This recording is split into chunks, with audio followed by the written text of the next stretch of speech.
ដល់ពីដល់ពេលប្រឡងបាំងដុក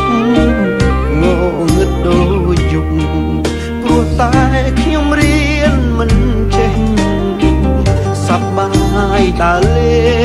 ងវងវែងជួបជុំមិត្តភក្តិទៅរៀនឲ្យផុតតែផ្ទះម៉ូតូកម្មបន្ទះកិច្ចម៉ោងគ្រប់ពេលបាំងដុកឆ្នាំនេះគេចាប់រឹតមន់ទាំងហើយ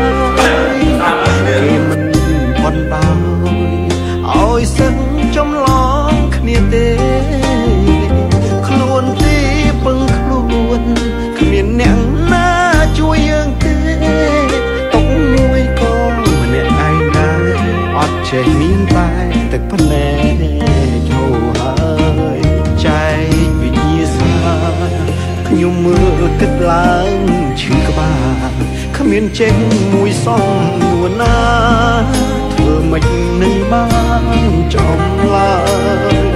ងាកស្ដាំងាកឆ្វេងលោកគ្រូអ្នកគ្រូមិនឲ្យងាកឡើយ